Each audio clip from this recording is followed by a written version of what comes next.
বাইকেরও কিছু প্রবলেমের কারণে টপ স্পিড অনেক সময় ওঠে না। যে চেন স্পোর্ট আপনার চেন যদি একটু লুজ থাকে সেক্ষেত্রে আপনি টপ স্পিড ধরতে পারবেন না। আর একটা আপনার টায়ার প্রেশার যদি ঠিকঠাক মতো না থাকে তাইলেও কিন্তু আপনি টপ স্পিডটা ঠিক মতো ধরতে পারবেন না। এছাড়াও বাইকের এয়ার ফিল্টার যদি ক্লিন না থাকে সেক্ষেত্রে আপনি বাইকের টপ স্পিড ধরতে পারবেন না।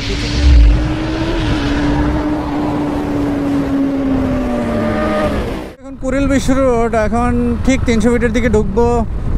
আর আমার এই বাইক রাইডিংয়ের পুরো লাইফে আমি আপনাদের সাথে টপ স্পিড কিংবা আমি যে বাইকটা ব্যবহার করি বাইকের টপ স্পিড আমি আপনাদের সাথে কখনোই শেয়ার করি নাই। কারণ এগুলা শেয়ার করলে অনেক সময় ঠিক না আর কি। নতুন রাইডার যারা তারা যদি টপ স্পিড চেক করতে যায় আর অ্যাক্সিডেন্টের শিকার হয়, আলটিমেটলি দোষটা আমার উপর এসে পড়বে। তো নতুন রাইডাররা যেন নতুন বাইক রাইড করে শিখছেন তারা এই টপ স্পিড বাইকের চেক করতে যায় অ্যাক্সিডেন্টের শিকার হয়েন না ভাই। আপনারা সবার আগে বাইক রাইডিং কৌশল সমস্ত কৌশলগুলো আয়ত্ত করেন, দেন আপনি আর কি আপনার বাইকের টপ স্পিড চেক করেন। আর টপ স্পিড তো আপনি এমনি এমনি উঠাইতে পারবেন না। টপ স্পিড চেক করতে হলে অবশ্যই আপনাকে বাইক রাইডিংয়ের নিয়মকানুনগুলো আপনাকে জানতে হবে। আপনি যদি বাইক রাইডিংয়ের নিয়মকানুনগুলো ঠিকঠাক মতো না জানেন তাহলে কিন্তু আপনি বাইকের টপ স্পিড চেক করতে পারবেন না। মানে কীভাবে টপ স্পিড উঠায় এটাও আপনাকে জানতে হবে। তো এই যে 300 ফিটে ঢুকে গেছি শেখ হাসিনা ক্রিকেট স্টেডিয়াম, কথাটা এখনও আছে দেখছেন। শেখ হাসিনার নাম কিন্তু একবারে চলে যায় না, এটা কিন্তু কেউ নষ্ট করে নেই এখন পর্যন্ত। তো টপ স্পিড সামনে পুলিশের চেকপোস্ট থাকতে পারে, পুলিশের চেকপোস্ট পার হয়ে নেই। এই 300 ফিটের ইয়াটা দেখেন, রাস্তাটা দেখেন কী পরিমাণ সুন্দর। বাংলাদেশ সেনাবাহিনী যে কয়টা প্রজেক্টই আমাদের হাতে নিছে না কেন, সব কয়টা প্রজেক্টই এরা সাফল্যের সাথে দেখছেন। এই ফ্লাইওভারগুলো, ফুটওভার ব্রিজগুলো যে তৈরি করছে দেখেন, নান্দনিক ফুটওভার ব্রিজ, একদম চোখে ধরার মতো আর কি, চোখে দেখার মতো নান্দনিক। আর রাস্তার সমস্ত পরিবেশ যেভাবে রাস্তায় সুন্দর করে গাছ টাছ লাগাইছে এবং যেভাবে সুন্দর করে ডেকোরেট করছে রাস্তাকে, এবং রাস্তাকে যে পরিকল্পনা মাফিক বানাইছে, এটা আর কি এক্সপ্রেসওয়ে মানেই তো রাস্তায় কোনো স্পিড ব্রেকার থাকবে না, আপনি নির্দ্বিধায় বাইক রাইড করতে পারবেন। এটা আর কি বাংলাদেশের একটা এক্সপ্রেসওয়ে যেটা 300 ফিট, যেটার মাধ্যমে আপনি এই দিক দিয়ে আর কি কী বলে কাঞ্চন ব্রিজ হয়ে আপনি নারায়ণগঞ্জ সাইডে যাইতে পারবেন, নরসিংদী, সিলেট ওইসব রোডে আপনি উঠতে পারবেন। তো এই এক্সপ্রেসওয়েতে আছি যে দেখেন একজন বাইকের টপ স্পিড কিনা জানি না, যাই হোক জোরে বাইকটা রাইড করতে চেক করতে হলে আপনাকে শুরুতে 5 নম্বর গিয়ার যদি টপ স্পিড চেক করতে চান, অনেক সময় টপ স্পিড উঠতে চায় না, এই জন্য 4 নম্বর দিয়ে সর্বোচ্চ আপনি যতটুকু গতি উঠানো যায় আগে উঠাই নেবেন, দেন 5 নম্বর গিয়ারে শিফট করবেন। এই যে আমার এখন 70 গতি চলতেছে, 5 নম্বর গিয়ার আছে, আমি একটা ডাউন শিফট করে একটা গিয়ার আমি কমাই নিই। এই যে একটা ডাউন শিফট করে একটা গিয়ার কমাই নিছি, এখন আমি টপ স্পিডটা চেক করার চেষ্টা করি। 4 নম্বর গিয়ার আগে কত ওঠে দেখি।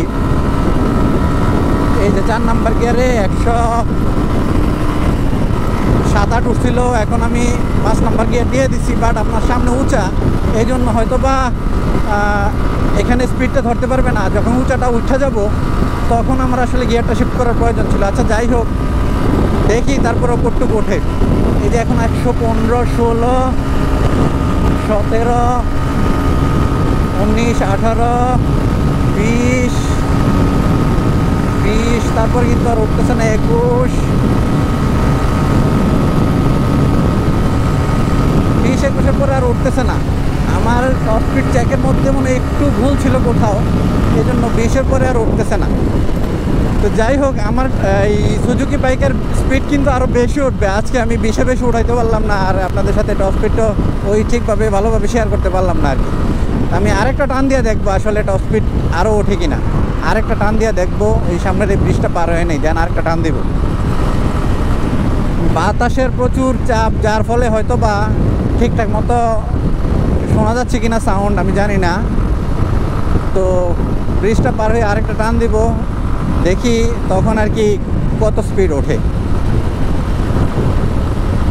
আমি এই যে একটা ডাউন শিফট দিয়া গিয়ারটা আরেকটা কমাই নিলাম, এখন আমি আবার 4 নম্বর গিয়ারে টপে উঠাইয়া দেন আমি আর কি 5 নম্বর গিয়ার, আবার 5 নম্বর গিয়ার দিব।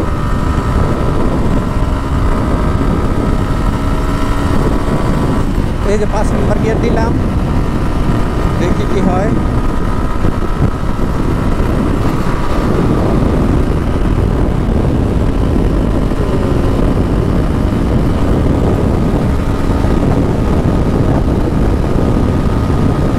আসলে 18-20-এর বেশি উঠতেছে না কেন জানি আজকে, মানে 20-এর পরে আর উঠাইতে পারলাম না।